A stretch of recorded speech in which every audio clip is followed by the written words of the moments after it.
ورحمۃ اللہ وبرکاتہ۔ السلام علیکم ورحمۃ اللہ وبرکاتہ۔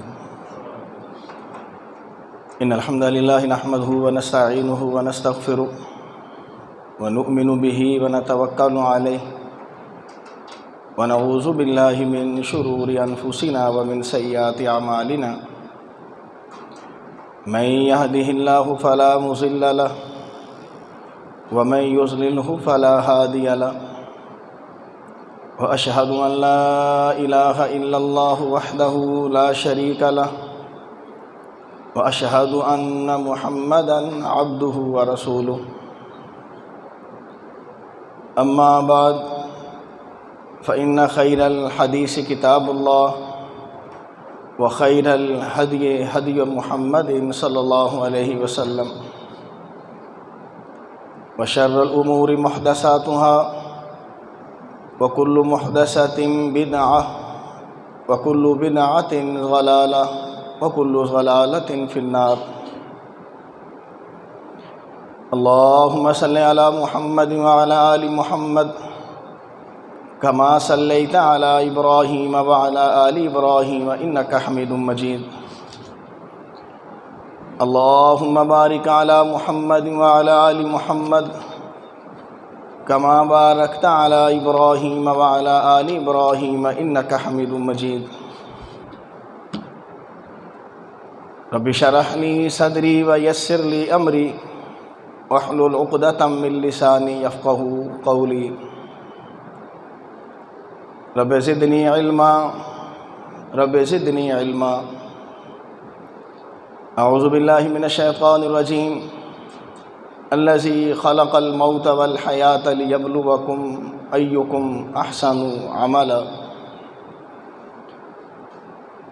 ومقام الآخر یا ایہا الذین آمنوا اذا نودی للصلاة من یوم الجمعہ فاسعوا الی ذکر اللہ وذروا البیع۔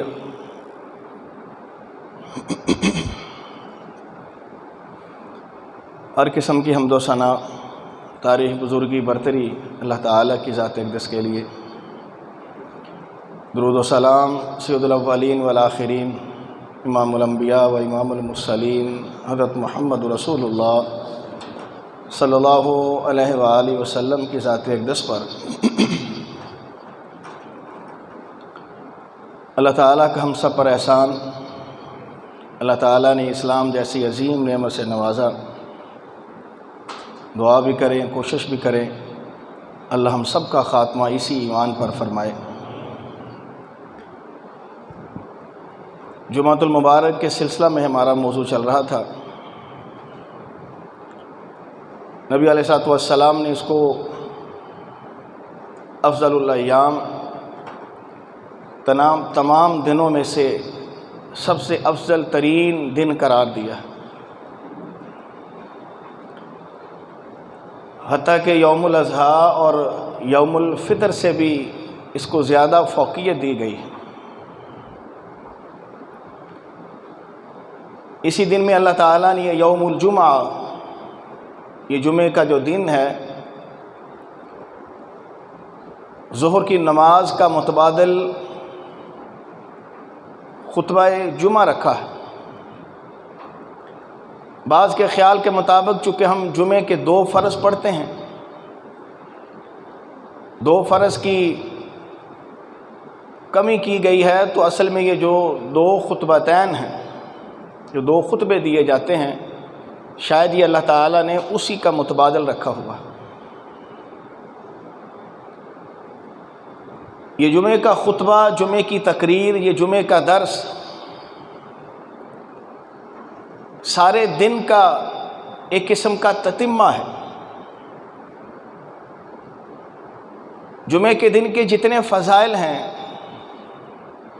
جتنی اس کی اہمیت، اس کی فضیلت بتائی جاتی ہے، اس میں سب سے بنیادی کردار ہر شخص کے ان چند اعمال کا ہے، جس کا میں انشاءاللہ ابھی تذکرہ کرتا ہوں۔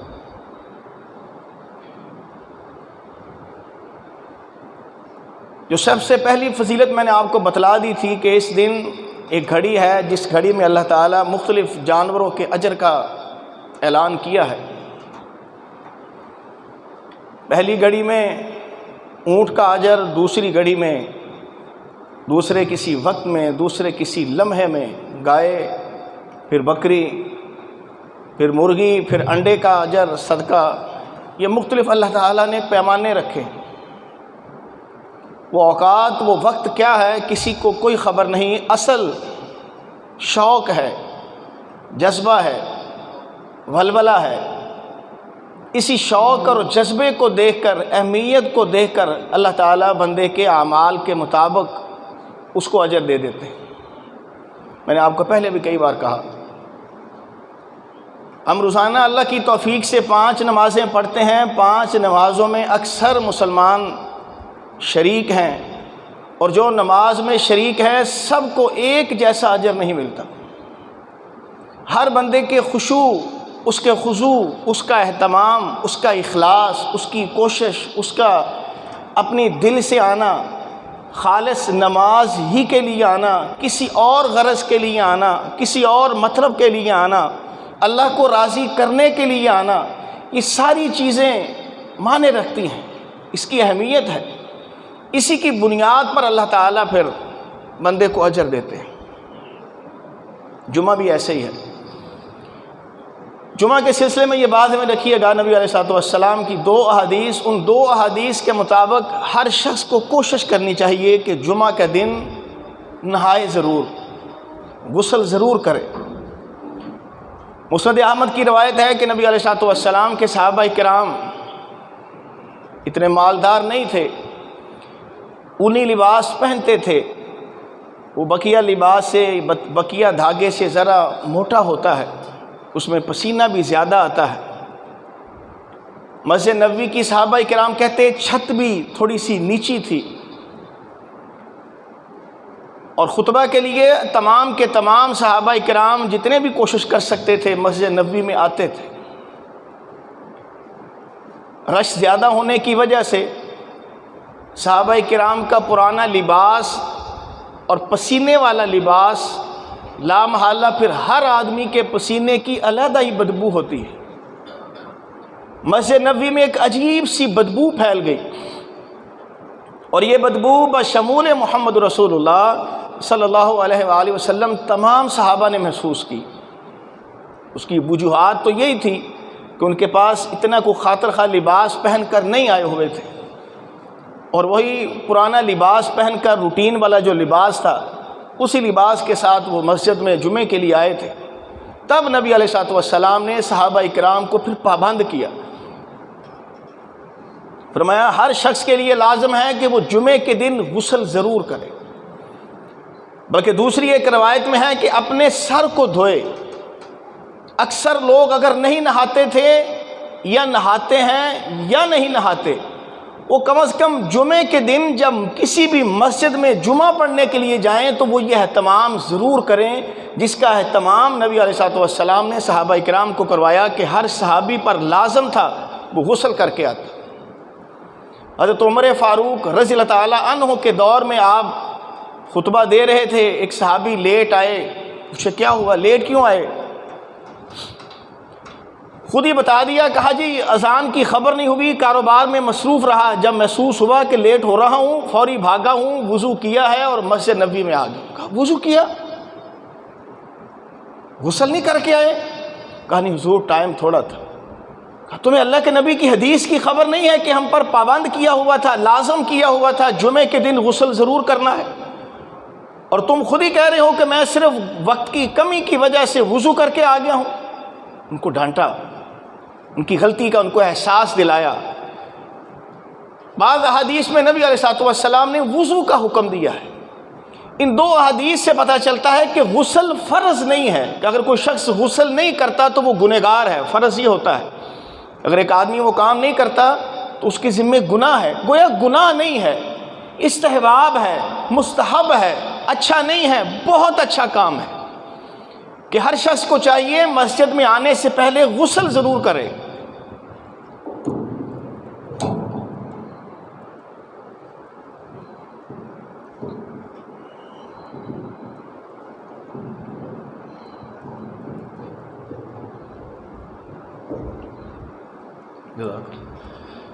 ہر شخص کو چاہیے مسجد میں آنے سے پہلے غسل ضرور کرے. وضو اس مسند احمد کی حدیث میں آ گئی ہے کہ بندے کے جسم سے پسینے کی بدبو نہ آئے. دوسری ایک حدیث میں نبی علیہ السلام نے کہا اگر ہو سکے تو جمعے کا دن ایک لباس خاص کر لو، یعنی بقیہ ایام سے ہٹ کے خاص لباس ہو. اگر آپ روزانہ مثلا ایک آدمی نے جمعرات کو لباس پہنا ہے، اب اس کو چاہیے کہ جمعے کے دن وہ لباس ضرور اتارے. وہ ایک لباس کو 2 دن پہنتا ہے، 3 دن پہنتا ہے، اس کی مرضی ہے، پہنے، مگر خصوصی طور پر جمعے کے دن وہ اہتمام کرے، چاہے ایک لباس خاص کر لے کہ وہ جمعے ہی کے دن پہنے گا. غسل بھی، لباس بھی، اور فرمایا ہو سکے کسی کو میسر ہو خوشبو، وہ جمعے کے دن مسجد میں جانے سے پہلے خوشبو بھی لگا لے. اگر کسی کے پاس خوشبو نہیں ہے، اگر اس کو لیڈیز خوشبو ملتی ہے وہی لگا لے. عورتوں کی خوشبو علیحدہ ہوتی تھی، وہ رنگ والی ہوتی تھی.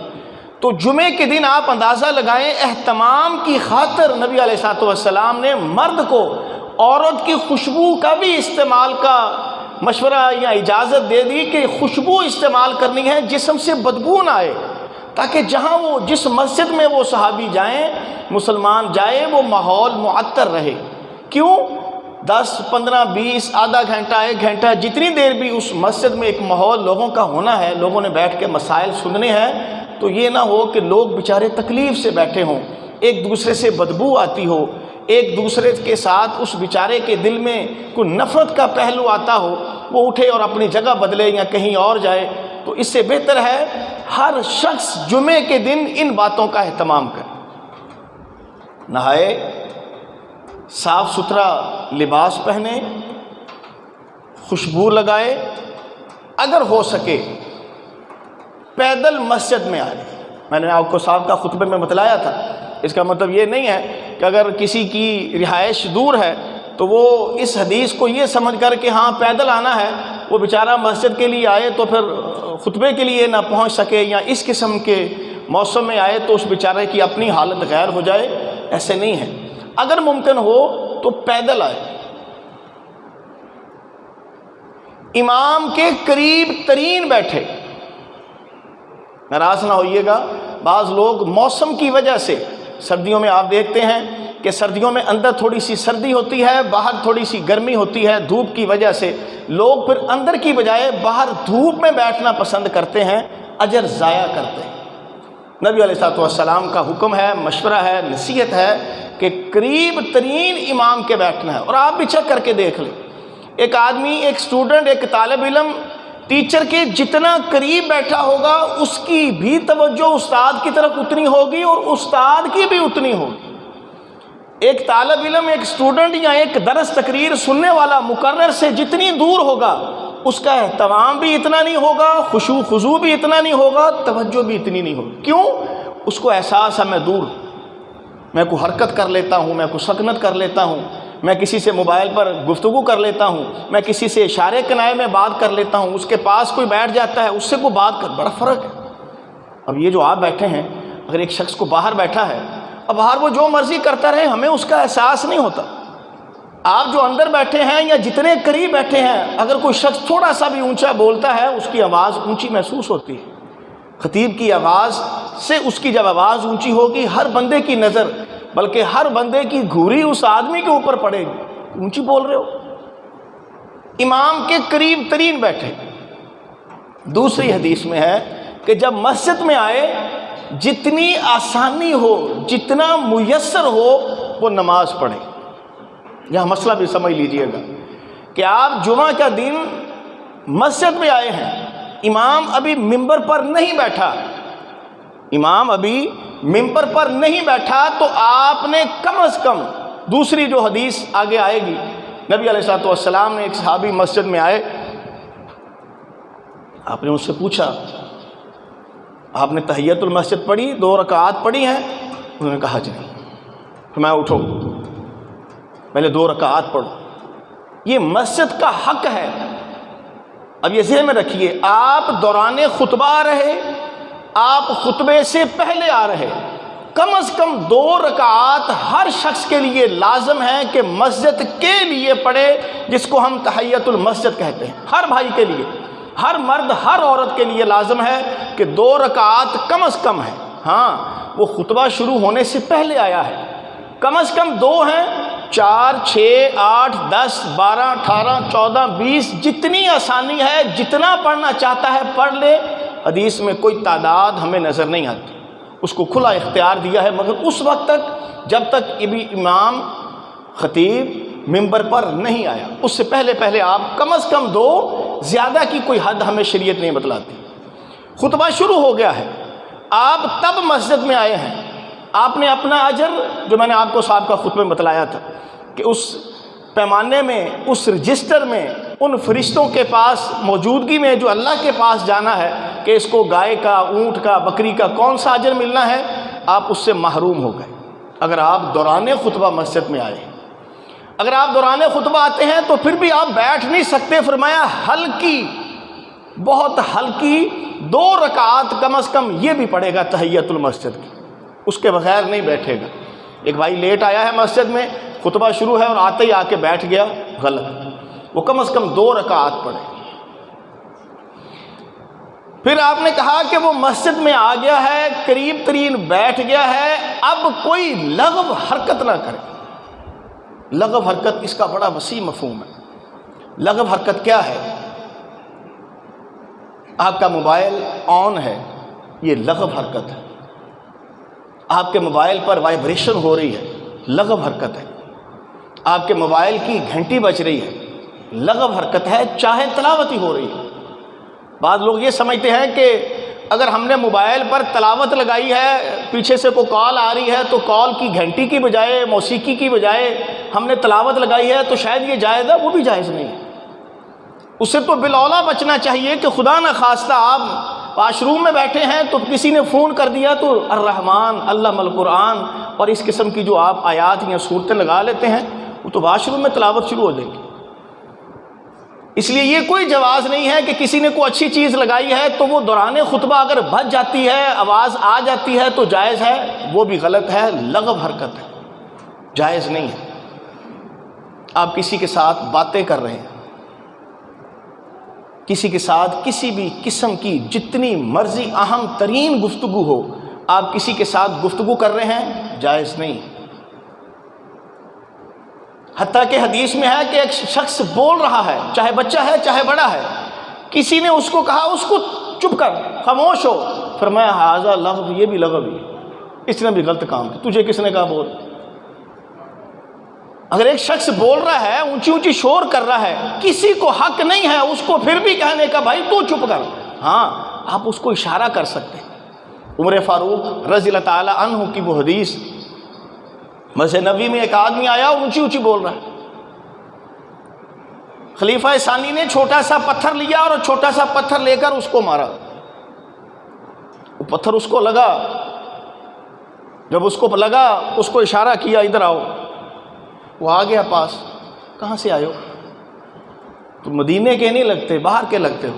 کہا جی حضور باہر سے آیا ہوں۔ کہا تبھی تمہاری آواز مسجد نبوی میں اونچی ہو رہی تھی، تمہیں نہیں پتا نبی علیہ الصلوۃ والسلام یہاں آرام فرما رہے ہیں اور تو مسجد نبوی میں اپنی آواز کو اونچا کر رہا ہے؟ تمہیں مسجد نبوی کے اور نبی علیہ الصلوۃ والسلام کے روزے کے آداب کی خبر نہیں ہے؟ آپ اندازہ لگا، ہم تو مسجدوں میں آتے ہیں، یہاں بولتے ہیں، ہماری چیخوں کی، ہماری گپ شپ کی، ہمارے ہنسنے کی، ہمارے کہکوں کی آوازیں پوری مسجد میں گونجتی ہیں، اور صحابی اس صحابی کو بول نہیں رہا، اوے ادھر آ، چپ کر، نہیں، ہلکا سا پتھر مار رہا ہے کہ چیخ کے بولنا، بلانا، آواز دینا، اس نے یہ بھی معیوب سمجھا، اتنا بھی شور مسجد نبوی میں ہو، اللہ کے گھر میں ہو، ان کو یہ بھی اچھا نہیں لگتا تھا۔ جا کہ آپ کسی کو ڈانٹ کے چپ کروا رہے، ہاں ڈانٹ کے چپ کروا سکتا ہے تو صرف خطیب کروا سکتا ہے، گفتگو کر سکتا ہے تو صرف خطیب کر سکتا ہے، اور جو آپ سامنے بیٹھے ہیں آپ خطیب کے ساتھ کر سکتے، آپس میں نہیں۔ یہ ذہن میں رکھیے، آپس میں اگر کسی شخص نے خطبہ شروع ہونے کے بعد، ممبر پر بیٹھنے کے بعد، اذان کے ختم ہونے کے بعد کسی شخص نے آپس میں گفتگو کی، اس کے ساتھ کیا ہوگا بعد میں بتاتا ہوں۔ اس لیے آپس میں کسی کو گفتگو کا اختیار نہیں ہے. بعض اجازت صرف اتنی سی دیتے ہیں ہاتھ کے اشارے سے. کیوں؟ کہ اس کی آواز نہ مسجد میں نبوی میں یا مسجد میں پھیلے. آواز اگر کسی کی ہو تو صرف مقرر کی ہو, خطیب کی ہو, جو قال اللہ قال رسول سنا رہا ہے اس کی آواز کے درمیان کسی کی آواز نہ ہو. اشارے کنائے سے آپ کسی کو کہہ سکتے ہیں, کہنا چاہتے ہیں تو کہہ لیں, الفاظ کے ساتھ نہیں, آواز کے ساتھ نہیں, گفتگو کے ساتھ نہیں. فرمایا اس نے لغو حرکت بھی نہ کی ہو, بیٹھا پتھروں سے کھیل رہا ہے, بیٹھا کسی ہاتھ میں پکڑی کو تنکا ہے, کوئی دھاگا ہے, کوئی چیز ہے, اس سے کھیل رہا ہے. موبائل کی گھنٹی لگی ہے, موبائل باہر نکالا ہے اور موبائل دیکھ کر اس کے ساتھ گفتگو شروع کر رہی ہے. انتہائی لغو حرکت ہے. اور بعض تو ہمارے بھائی بڑے سادہ ہوتے ہیں, موبائل کھول لیتے ہیں, کھول کے اس سے گفتگو کرتے ہیں. میں مسجد میں ہوں, جمعہ ہو رہا ہے, گفتگو نہیں ہو سکتی, بعد میں کرنا.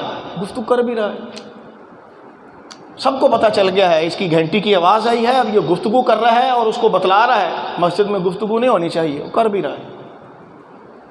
انتہائی چھوٹی سی حرکت, دیکھنے کو آپ کو بھی بڑا عجیب لگ رہا ہے کہ یہ بتلانے والا چھوٹی چھوٹی باتیں بتا رہا ہے, یہ کوئی بات ہے, انتہائی غلیظ ترین بات ہے. اور اس کا نقصان وہ سنیے. اب نبی علیہ السلام نے فرمایا گھر سے نہا کر, غسل کر کے, صاف لباس پہن کے, خوشبو لگا کے, ممکن ہو پیدل آئے, پیدل آ کر مسجد میں جتنا میسر ہو نوافل پڑھے, پڑھ کر امام کے قریب ترین بیٹھے, مکمل یکسوئی کے ساتھ گفتگو سنے, کسی کے ساتھ ہم کلام نہ ہو, لغو حرکت نہ کرے. محمد رسول اللہ علیہ السلام نے فرمایا, صحیح حدیث مسند احمد کی, فرمایا جتنے قدم چل کر وہ مسجد میں جائے گا, ہر قدم کے بدلے, ہر ایک قدم کے بدلے اللہ 1 سال کے قیام اللیل کا اور 1 سال کے روزوں کا اجر عطا فرمائے. اللہ, واللہ میں خود حیران ہوا, اتنا اجر, کیسا کیا کام ہے کہ مسجد میں ہونا کیا ہے کہ جس کام کی وجہ سے اللہ ایک ایک قدم پر. اچھا مجھے اندازہ تھا حدیث پڑھنے سے پہلے, میں نے کہا یہ کنفرم ضعیف ہوگی. اللہ کا شکر ہے ضعیف نہیں, انتہائی صحیح حدیث ہے, اور اس طرح کی اور بھی, کہ آپ اندازہ لگائیں کہ صرف مسجد میں آنے کا, مسجد میں آ کر کرنا کیا تھا. میں نے آپ کو صاحب کا خطبے میں کہا تھا صرف ایک کام تھا, نماز تو آپ زور کی بھی پڑھتے تھے. آخر کیا وجہ ہے کہ نبی علیہ السلام نے کیوں منع کیا, قرآن کیوں حرام کہہ رہا ہے تجارت کو, چھوڑ دو سارے کام,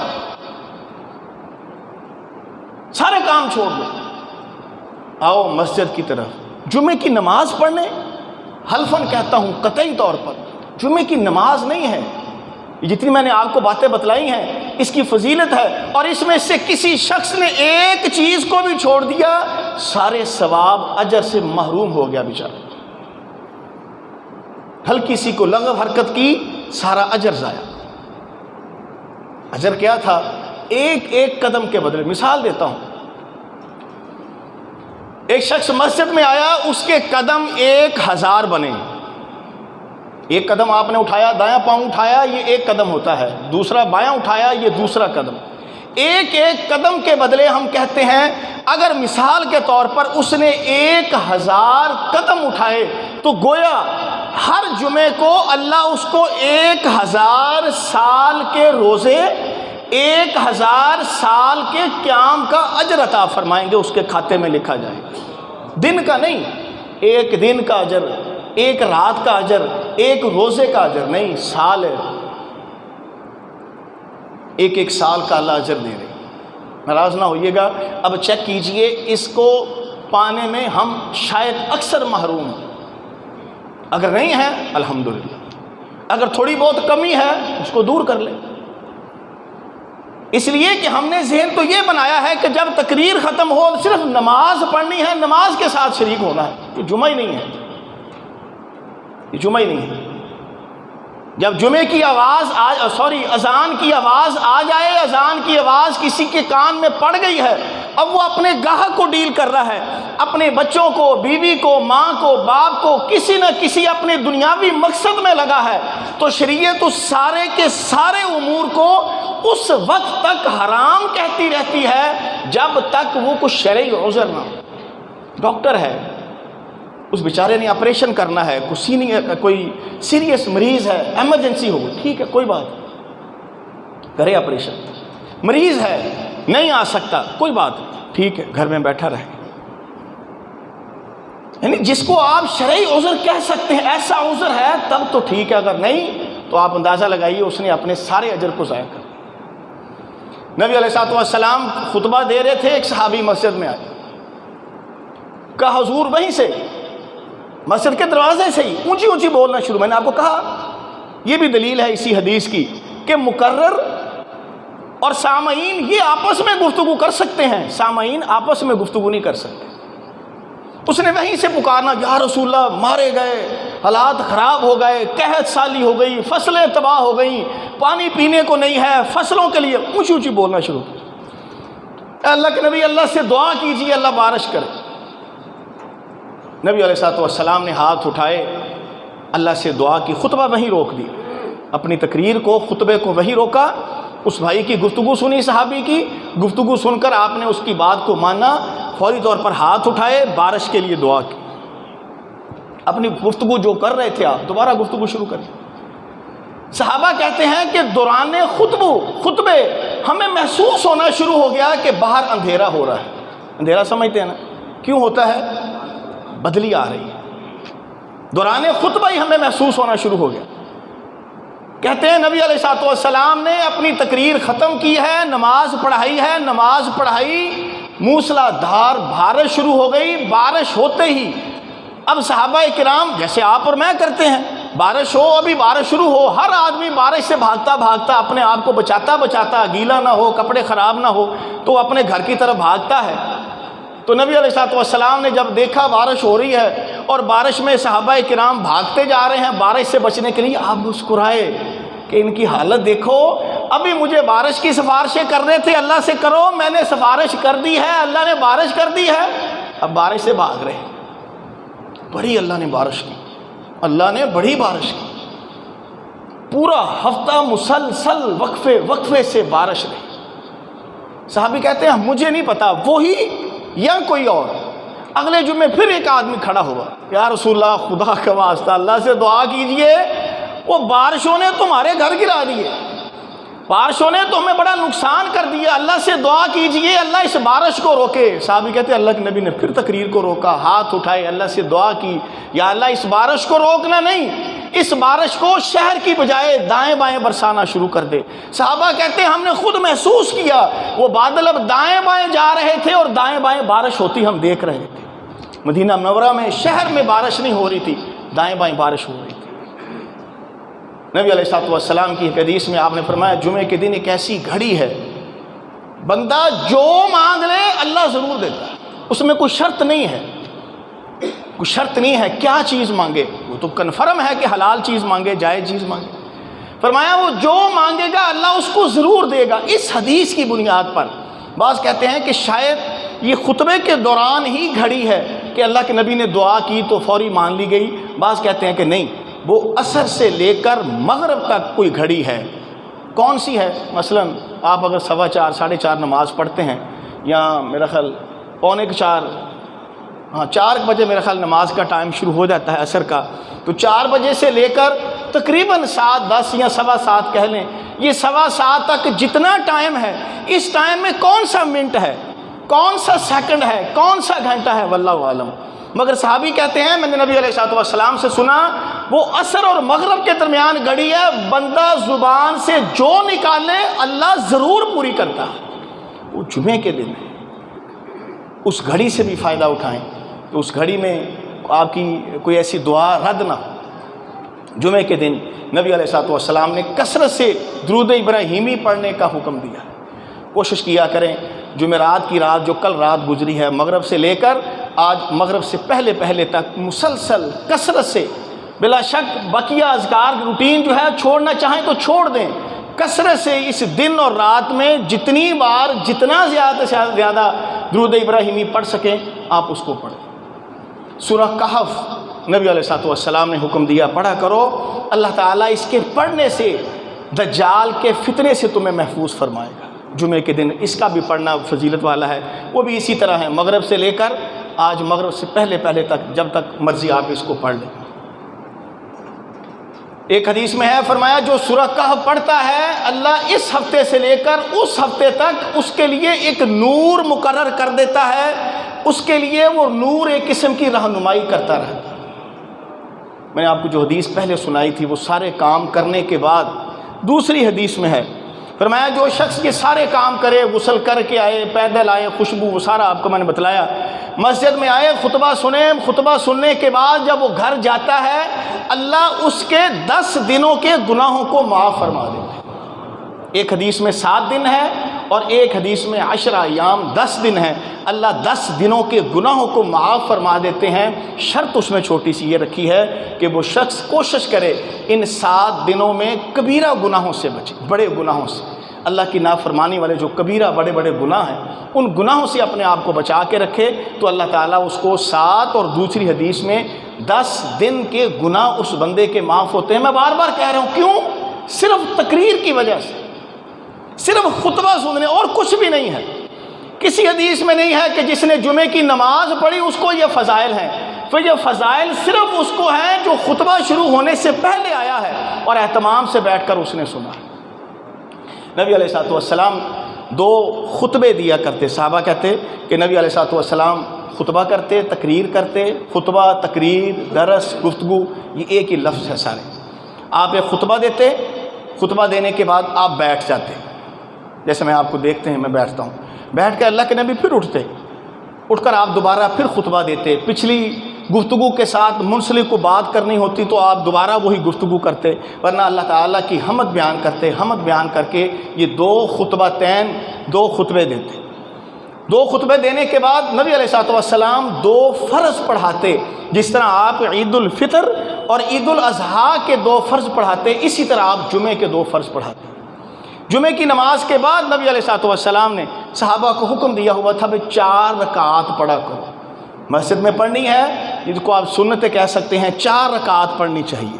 اگر کوئی شخص 2 پڑھنا چاہتا ہے پڑھ لے، مگر اس کو چاہیے پھر 2 رکعات وہ گھر جا کے پڑھ لے۔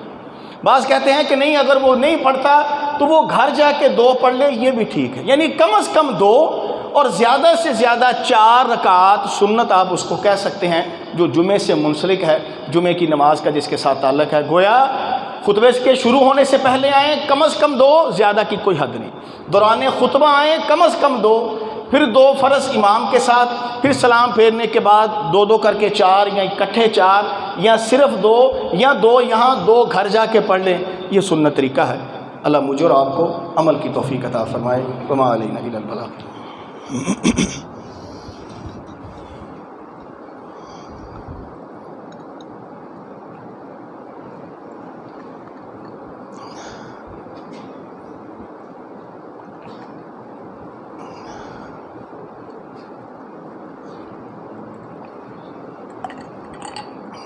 جزاک اللہ۔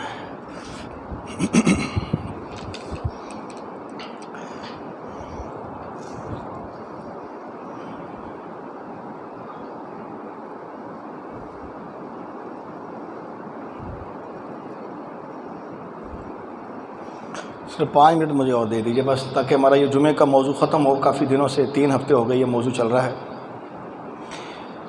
نبی علیہ الصلوۃ والسلام کی یہ جو حدیث میں نے آپ کو لمبی سنائی کہ آئے امام کے قریب بیٹھے، اب ہوتا کیا ہے بھائی امام کے قریب نہیں بیٹھتے، امام سے پیچھے دور بیٹھ جاتے ہیں۔ اب ہوتا کیا ہے جو بھائی لیٹ آیا ہے وہ ان کے کندھے پھلانگتا ہے، کندھے پھلانگ کر کسی کے سر پہ پاؤں لگتا ہے، کسی کے کندھے پہ لگتا ہے، کسی کی کمر پہ لگتا ہے، کسی کے ہاتھ کے اوپر اس کا پاؤں آتا ہے، وہ اس کو گھوری ڈالتا ہے، لڑائی جھگڑے کا خطرہ ہے۔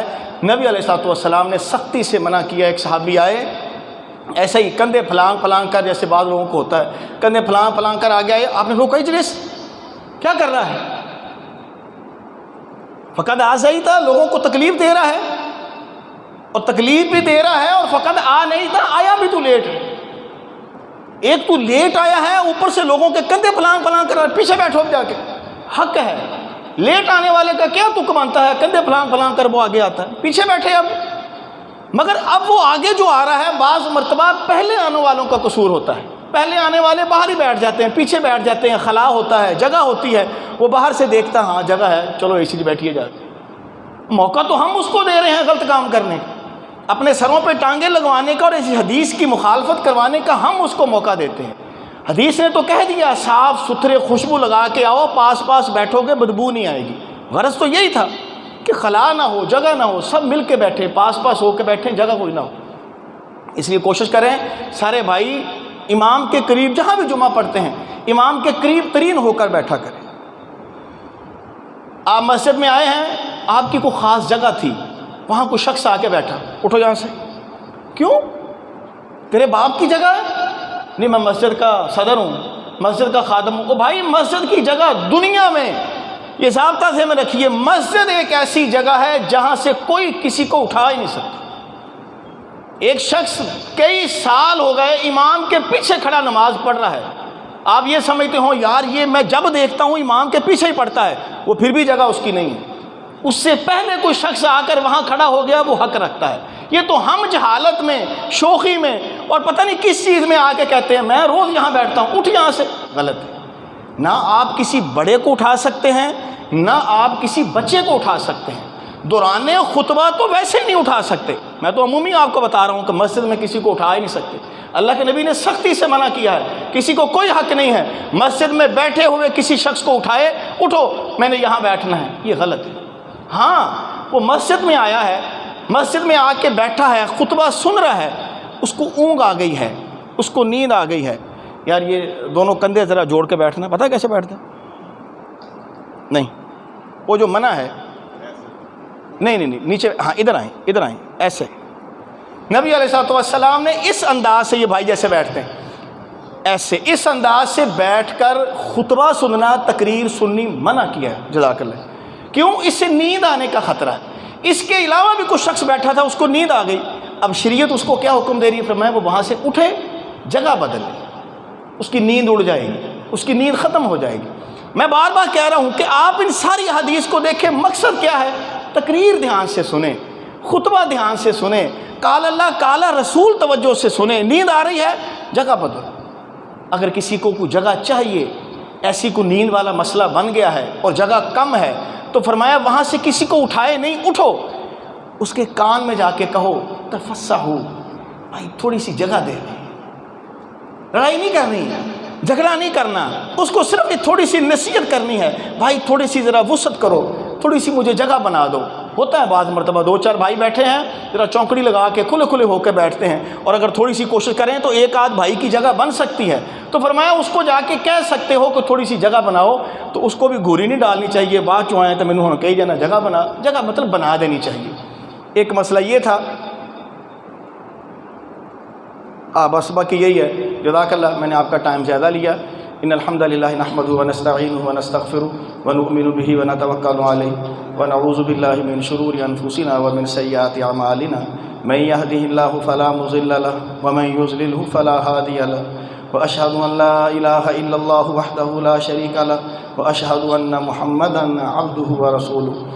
اما بعد فإن خیر الحدیث کتاب اللہ وخیر الہدی ہدی محمد صلی اللہ علیہ وسلم وشر الامور محدثاتها وكل محدثة بدعة وكل بدعة ضلالة وكل ضلالة في النار. سبحان ربك رب العزة عما يصفون وسلام على المرسلين والحمد لله رب العالمين.